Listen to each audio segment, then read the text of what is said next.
محمد النبي الأمين الكريم الرؤوف الرحيم أما بعد فأعوذ بالله من الشيطان الرجيم بسم الله الرحمن الرحيم إن أول بيت وضع للناس للذي ببكة مباركا وهدى للعالمين فيه آيات بينات مقام إبراهيم ومن دخله كان آمنا صدق الله العظيم إن الله وملائكته يصلون على النبي يا أيها الذين آمنوا صلوا عليه وسلموا تسليما محب الشريف الصلاة والسلام عليك يا سيدي يا رسول الله وعلى آلك وأصحابك يا سيدي يا حبيب الله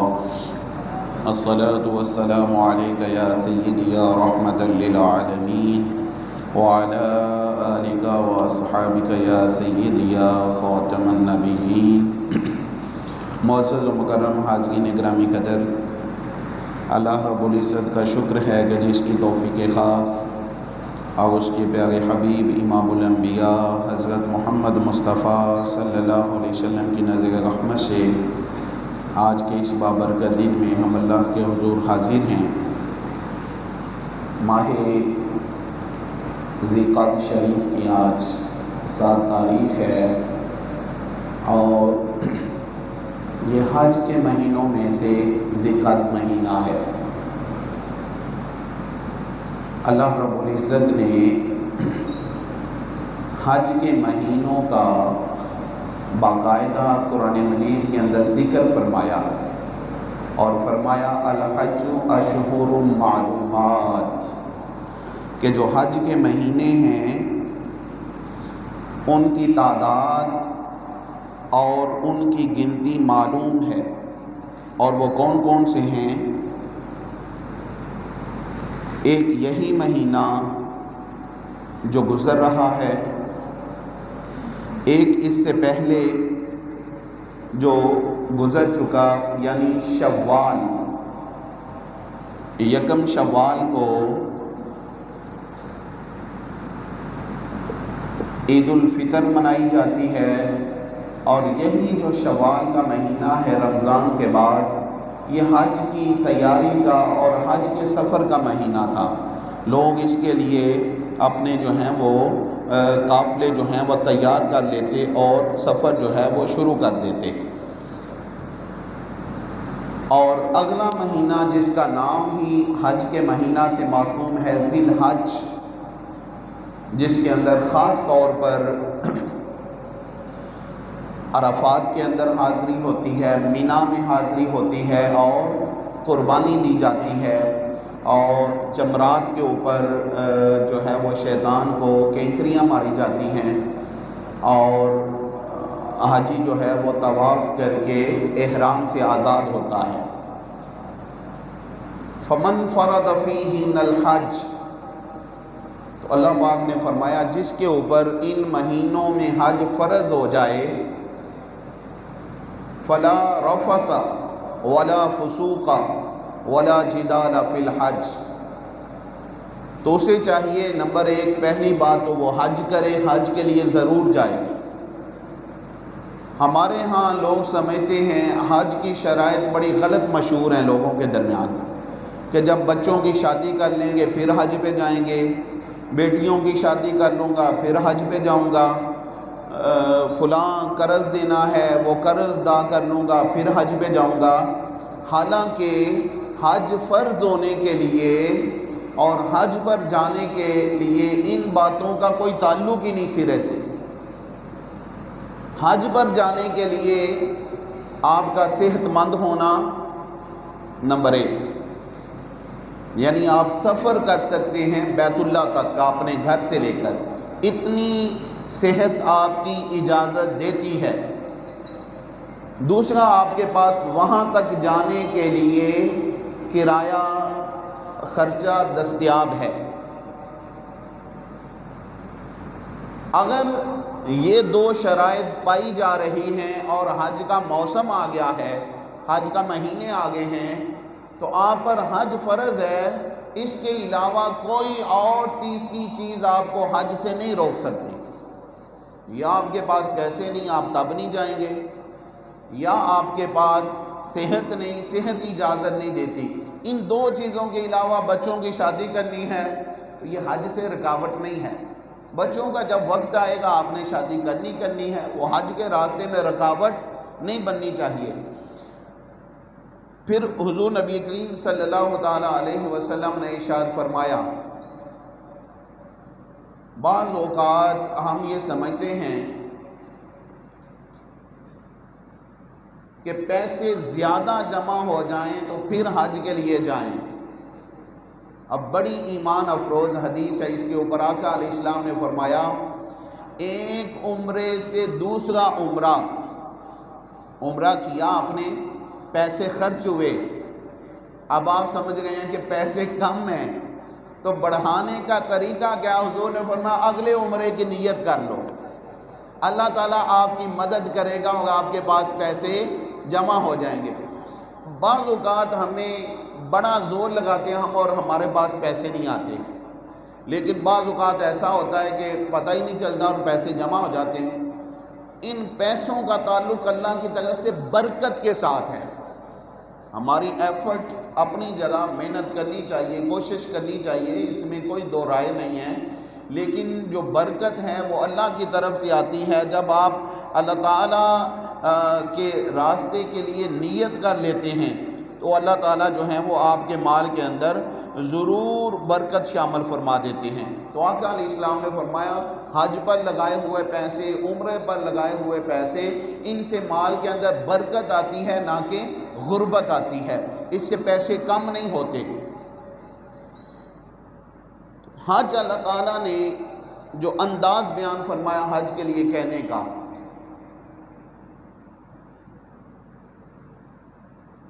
بڑا قابل غور ہے۔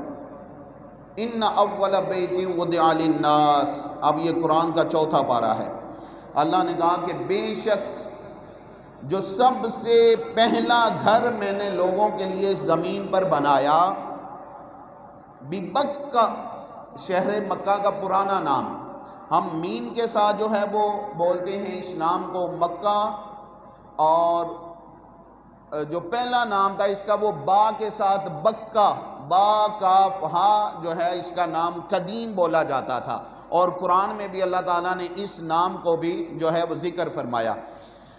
خصوصیت بیان کرتے ہوئے فرمایا مبارکوں و ہدی للعالمین، یہ برکتوں والا بھی ہے اور تمام جہانوں کے لیے ہدایت والا بھی ہے۔ جو گھر میں نے بنایا ہے، میرے آپ کے گھر میں برکت ہے یا نہیں؟ ڈاؤٹ فل ہے، برکت آئے یا نہ آئے، برکت والا ہو یا نہ ہو، لیکن اپنے گھر کی رب گواہی دے رہا ہے کہ یہ برکتوں والا ہے۔ یہاں جو آئے گا اسے برکت بھی ملے گی، یہاں جو آئے گا اسے ہدایت بھی ملے گی۔ اور آگے کیا کہا؟ فیہ آیات بینات، کہا اس میں ہم نے بڑی واضح نشانیاں رکھ دی ہیں، اور وہ نشانیاں واضح کیا ہیں؟ مقام ابراہیم، جہاں میرے ابراہیم کھڑے ہوئے تھے وہ بھی میری واضح نشانی ہے۔ جن لوگوں کو برکت سمجھ نہیں آتی اور وہ برکت کو خاص کر دیتے ہیں صرف اللہ کے، برکت اللہ کے ساتھ بھی خاص ہے اور اللہ والوں کے ساتھ بھی خاص ہے۔ جس چیز کی نسبت اللہ کے ساتھ ہو جائے، جس کا تعلق اللہ کے ساتھ جڑ جائے، اس چیز کے اندر بھی برکت آ جاتی ہے، اور جس چیز کا تعلق اور نسبت اللہ والوں کے ساتھ جڑ جائے اس میں بھی اللہ تعالیٰ برکت رکھ دیتا ہے۔ مقام ابراہیم جسٹ ایک پتھر ہے، لیکن کیونکہ ابراہیم علیہ السلام اس کے اوپر کھڑے ہوئے، آپ کے مبارک قدم لگے، آپ کے مبارک قدم لگنے کی وجہ سے اللہ نے اس پتھر کو بھی برکت بنا دیا ہے۔ اب صحن کعبہ ہے، کعبے کا دروازہ ہے ایک طرف، اور سامنے جھومر بن کے مقام ابراہیم جس پہ ابراہیم کے پاؤں کے نشان ہے، وہ پتھر شیشے کے اندر محفوظ کر کے لگایا ہوا ہے۔ اور اب حکم کیا دیتا ہے؟ وَاتَّخِذُوا من مقام ابراہیم مصلی. یہ جس میں ہم نماز پڑھتے ہیں نا، اس کو ہم اپنی زبان میں کہتے ہیں مصلی. یہ ہماری زبان کا لفظ نہیں ہے. ایک لفظ ہم اس کے لیے بولتے ہیں جائے نماز.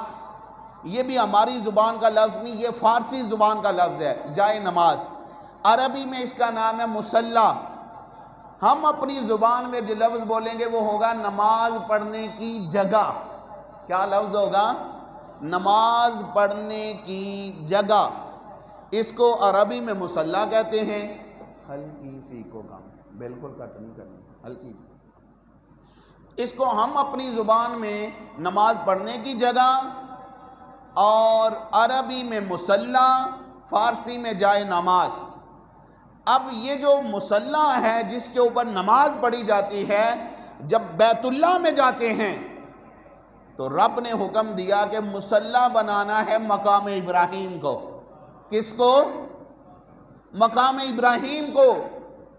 مجبوری کی وجہ سے، زیادہ رش ہونے کی وجہ سے، لوگوں کی تعداد زیادہ ہونے کی وجہ سے ہر کوئی مقام ابراہیم کو مصلی نہیں بنا سکتا، اس لیے مجبوری کی وجہ سے مقام ابراہیم کے سامنے نفل پڑھ لیتے ہیں. حکم اور تھا. تو فیہ آیات بینات، کہا اس میں میری واضح نشانیاں ہیں. کیا نشانیاں؟ پہلی، مقام ابراہیم، میرے ابراہیم کے قیام والا جو پتھر ہے وہ بھی میرے کعبہ میں پڑا ہوا ہے. وَمَن دَخَلَهُ كَانَ آمِنًا. اب انعام کیا ملے گا؟ جو کوئی میرے گھر میں داخل ہوا، رب کہتا وہ امان میں آ گیا، اسے امان مل گئی، اسے امن مل گیا. اور اب لوگوں کی ذمہ داری کیا ہے جس سے ہم غافل ہیں؟ وَلِلَّهِ عَلَى النَّاسِ.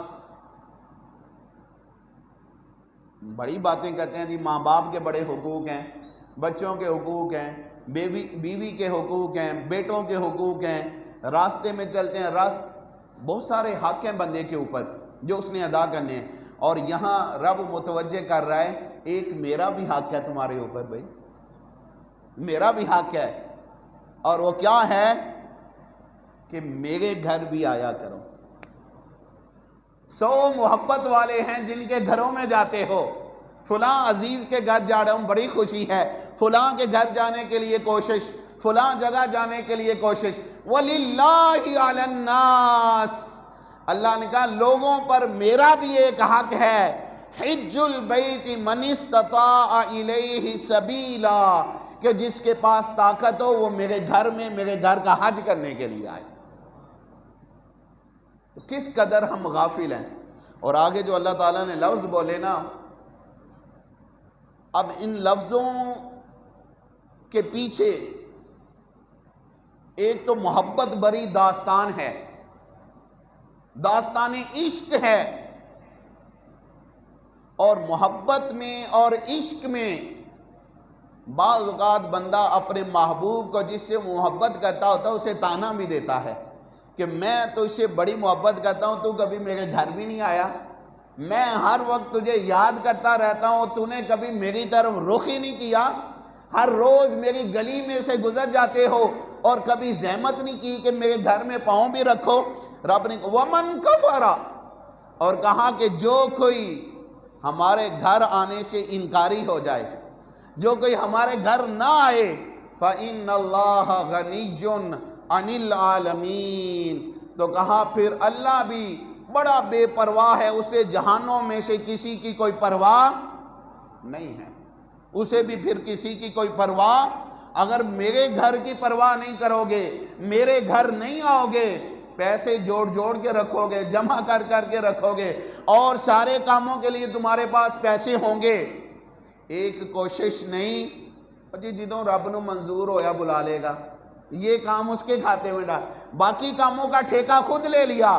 گھر میں نے بنانا ہے جی، زمین میں نے خریدنی ہے، کمیٹی ڈالی ہوئی ہے، پیسے میں نے کمیٹی کے پورے کر کے دینے ہیں.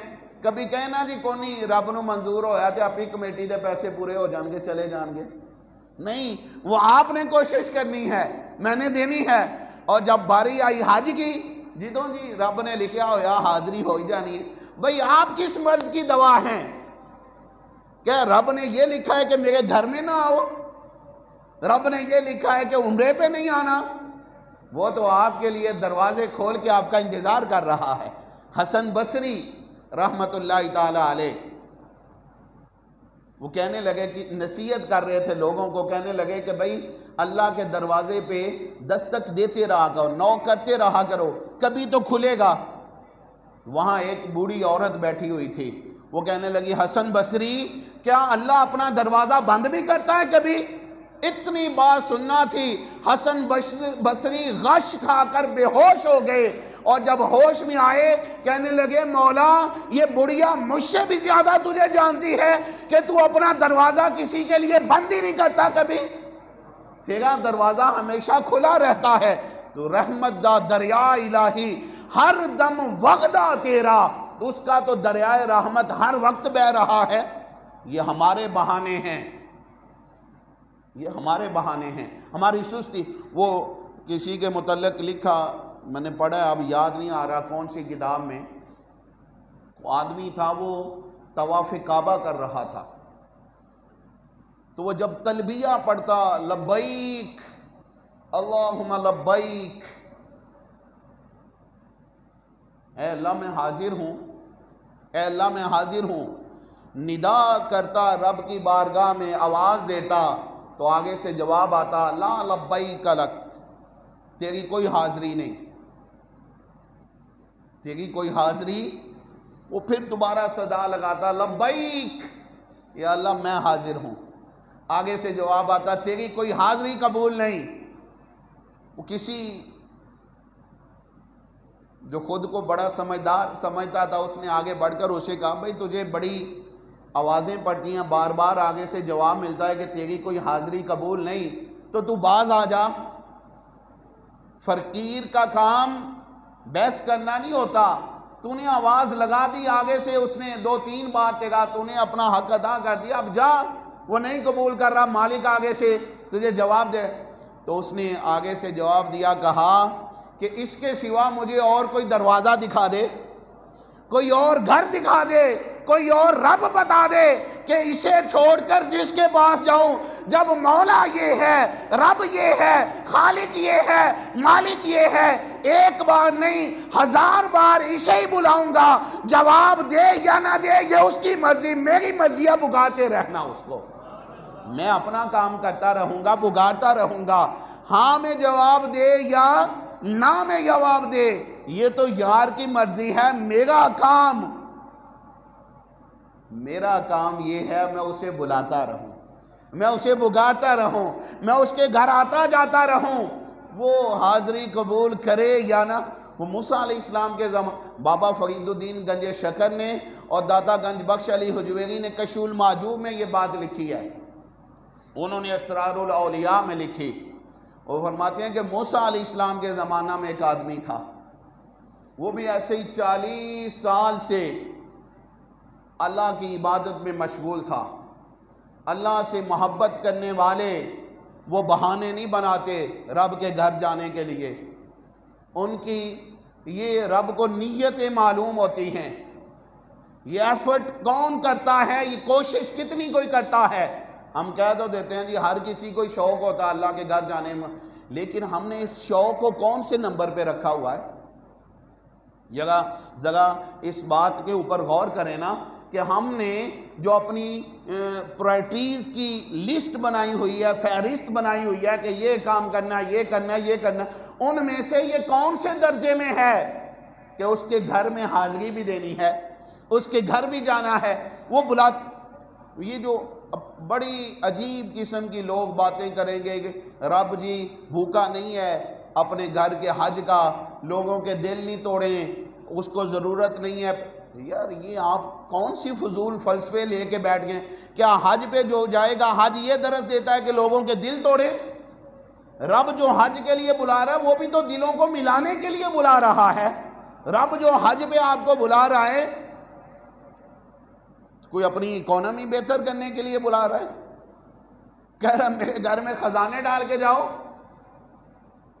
وہ آپ کی بہتری کے لیے، آپ کے درمیان محبت پیدا کرنے کے لیے تمام دنیا سے لوگوں کو اکٹھا کیوں کرتا اپنے گھر میں؟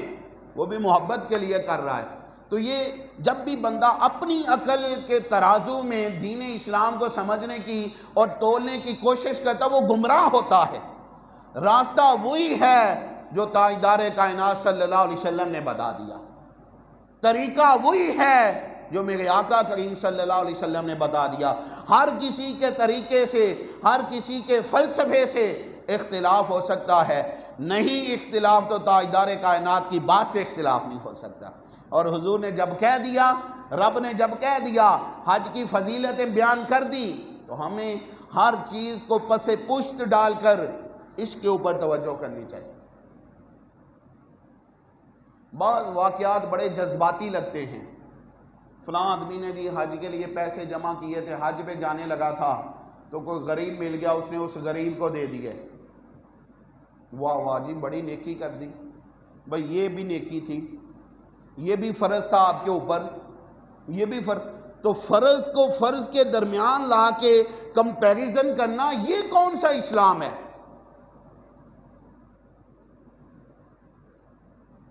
جب اس طرح کے کمپیریزن کرنے ہو تو جو اپنے فضول خرچیاں ہیں ان کو اور ان کو جو ہے وہ درمیان میں لا کے آپ موازنہ کیا کریں، ان چیزوں کے ساتھ موازنہ نہ کیا کریں، وگرنہ رب نے بڑی خطرناک بات کہہ دیا، وَمَنْ كَفَرَ فَإِنَّ اللَّهَ غَنِيٌّ عَنِ الْعَالَمِينَ۔ جس نے بے پرواہی برتی میرے گھر آنے سے، لاپرواہی میں لگا رہا، تو فرمایا پھر میں بھی اس کی کوئی پرواہ نہیں کروں گا، میں بھی اس کی پرواہ۔ اور رب کو اپنا گھر بڑا پیارا ہے، رب کو اپنا گھر بڑا پیار ہے، اسے اپنے گھر سے ایسے نہیں ہے کوئی، اس کی عظمت، اس کا جلال کیوں نہ ہو، اپنے گھر کی حفاظت کے لیے حضور کے دادا عبد المطلب نے ایک بات کہی تھی چھوٹی سی، کیا؟ ابرہہ جب آیا تو کہا کہ کعبہ جانے اور کعبے کا رب جانے، تو رب نے پھر کیا کیا تھا؟ یہ نہیں کہا تھا کہ مجھے اس کی کوئی ضرورت نہیں ہے، پتھروں کا گھر ہی ہے، ڈھہ جائے گا تو کیا ہوگا؟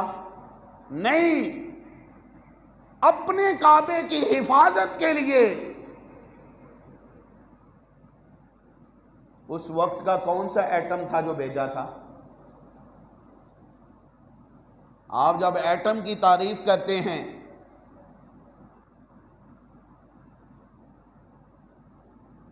تو کیا بتاتے ہیں؟ ایٹم کوئی بڑی چیز ہے؟ کسی بڑی چیز کا نام ہے؟ اب جو سائنس سے واقف لوگ ہیں وہ سمجھتے ہیں کہ ایٹم کس چیز کا نام ہے۔ اب رب نے جب ابابیلوں کے ذریعے، اب اس دور کا ایٹم وہی تھا جو مزید تقسیم کسی پہ نہیں ہو سکتا تھا، تبھی تو جب وہ ہاتھی کے سر میں لگتا تو کراس کر کے زمین کے اندر چلا جاتا تھا، سر میں لگتا اور پیٹ کے ذریعے سے نکل کر اور نظر نہیں آتا تھا، نظر اس کی کوئی موٹائی اتنی زیادہ نہیں تھی کہ وہ آنکھ اسے دیکھ سکتی۔ آپ اندازہ کریں جسے ابابیل نے منہ میں اٹھایا اور چھوٹے سے پرندے نے، اس کی مقدار کیا ہوگی، اور پھر وہ جس تیزی سے گزرتا تھا، تو پوری صورت اس کے اوپر رب نے نازل کی، الم تر کیف فعل ربک باصحاب الفیل۔ میرے گھر کی عظمت سے ناواقف لوگوں اور میرے گھر کا قصد نہ کرنے والوں، کیا تم نے نہیں دیکھا کہ جو ہاتھیوں کا لشکر لے کر آئے تھے میں نے ان کا کیا حال کیا؟ الم یجعل کیدہم فی تضلیل وارسل علیہم طیرا ابابیل ترمیہم بحجارۃ من سجیل فجعلہم کعصف مأکول۔ ایسے پتھر ان کے اوپر، ایسی کینکریاں برسائیں کہ ہم نے انہیں بھوسے کی طرح بنا کر رکھ دیا۔ ہاتھی نہیں رہ گئے تھے، جیسے یہ گندم کو جب آپ جو ہوتی ہے اس کی کٹائی کے بعد آپ جب وہ دانے الگ کرتے ہیں، بھوسا الگ کرتے ہیں، تو وہ جو توڑی جس کو آپ بولتے ہیں، رب نے کہا تھے تو بڑے بڑے طاقتور ہاتھی، لیکن جب میری طرف سے اپنے گھر کی حفاظت کے لیے ابابیل ان کی طرف آئے، جنہوں نے اپنے منہ میں چھوٹے چھوٹے کینکر اٹھا رکھے تھے، انہوں نے جب حملہ کیا تو وہ ہاتھی بھی توڑی اور بھوسے کی مانند ہو گئے تھے۔ آپ نے کیا سمجھا اس گھر کو؟ رب کی پرائرٹی یہ ہے، رب اپنے گھر کو اہمیت یہ دے رہا ہے، اس کی فہرست کے اندر ٹاپ آف دی لسٹ ہے اس کا گھر، اور ہماری فہرستوں میں وہ سب سے آخر میں پڑا ہوا ہے۔ گھر بھی بنا لوں، بچوں کی شادی بھی کر لوں، گاڑی بھی لے لوں، سارے کام کاج ختم کر لوں، آخر کے اوپر جب مرنے لگوں گا اب پیسوں کی ضرورت نہیں، تھوڑے سے حج کے اوپر بھی لگا لوں گا۔ بھائی مزہ تو یہ ہے کہ آپ قربانی دے کے رب کے گھر میں حج کرنے کے لیے جائیں، آپ کو ایفرٹ کر کے جائیں۔ کیا آپ کی محبت کا یہی تقاضا ہے؟ اس محبوب کو اسی کھاتے میں رکھا ہوا ہے، وہ اتنی سی محبت کا صرف حقدار ہے۔ اسی لیے اللہ کے حبیب صلی اللہ علیہ وسلم نے فرما دیا تھا، تم میں سے کوئی شخص اس وقت تک مومن نہیں ہو سکتا جب تک وہ ہر چیز سے بڑھ کر اللہ اس کے رسول سے محبت نہ کرنے لگ جائے۔ ہماری محبت کا تقاضا صرف یہی ہے کہ توڑ پھوڑ کر لی، احتجاج کر لیے، جلسے جلوس کر لیے، ہماری محبت ان چیزوں کے گرد گھوم رہی ہے، اور محبت کا جو حقیقی معنی تھا اس سے ہم کوسوں دور ہیں۔ ان اول بیت وضع للناس للذی ببکۃ مبارکا وہدی للعالمین، فرمایا جو سب سے پہلا عظمت والا، برکتوں والا، ہدایت والا گھر میں نے اس دنیا میں بنایا، وہ میرا گھر بیت اللہ ہے جو شہر مکہ میں ہے۔ اب تمہیں کیا چاہیے؟ فیہ آیات بینات، وہاں میری واضح نشانیاں ہیں، انہیں آؤ ان نشانیوں کی آ کر زیارت کرو، کبھی مقام ابراہیم کو دیکھو، کبھی حجر اسود کے بوسے لو، کبھی رکن یمانی کو دیکھو، کبھی میرے زمزم کو پیو وہاں آ کر، کبھی مطاف میں نوافل ادا کرو، کبھی حتیم میں نوافل ادا کرو، کبھی مطاف میں طواف کرو، اور ان لذتوں سے اپنے دل کو آشنا کرو۔ دو عالم سے کرتی ہے، علامہ نے کہا تھا، دو عالم سے کرتی ہے بے گانا دل کو، عجب چیز ہے لذت آشنائی، ہماری آشنائی نہیں ہے۔ اور کسی نے کیا خوب کہا تھا، میری تو آشنائی تیرے سنگ در سے ہے، اس کے در کے پتھروں سے آشنائی ہو جائے۔ حجر اسود سنگ ہے نا، پتھر ہے، مقام ابراہیم سنگ ہے، پتھر ہے، میری تو آشنائی تیرے سنگ اس کے در سے، اس کے در کے پتھروں سے اگر آشنائی ہو جائے تو وہ آشنائی بھی دو جہانوں کی لذت سے آدمی کو بیگانہ کر دیتی ہے۔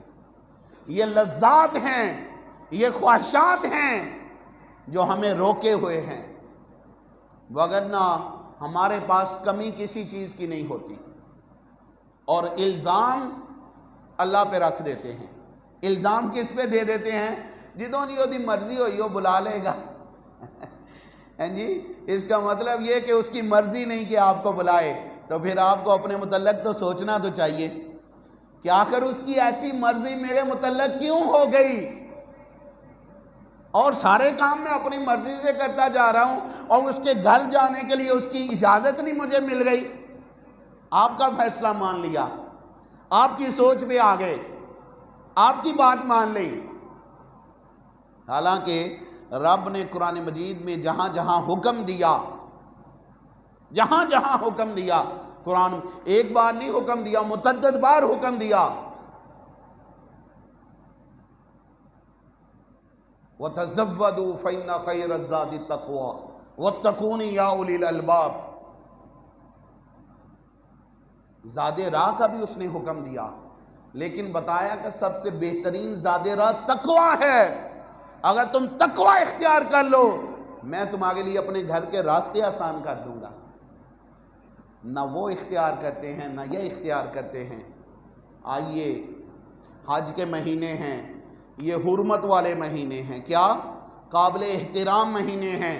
ان مہینوں میں لڑائی جھگڑا، گالم گلوچ، فحش باتیں ویسے سارا سال ہی منع ہوتی ہیں، لیکن تاکید کر دی رب نے ان مہینوں کے لیے، فلا رفث ولا فسوق ولا جدال، بے حیائی نہ کرو، برے کاموں سے باز آؤ، لڑائی جھگڑے سے باز آؤ، تہمت بازی سے باز آؤ۔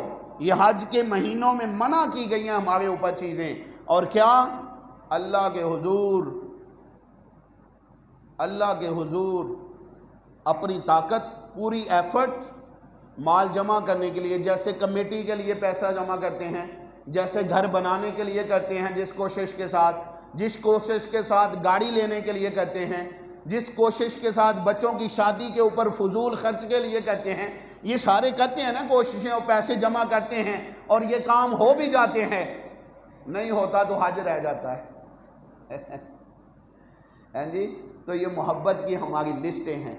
خدا را اپنی فرشتوں کے اندر سب سے ٹاپ آف دی لسٹ اپنے رب کو لے کر آئیں، رب کے محبوب محمد مصطفیٰ کو لے کر آئیں، اس طرح سے ترتیب دیں، انشاءاللہ وہ اپنے فضل اور کرم والی لسٹ میں آپ کو سب سے اوپر کر دے گا۔ اگر آپ اس کو پس پشت ڈالو گے تو وہ ہمیں پس پشت ڈال دے گا۔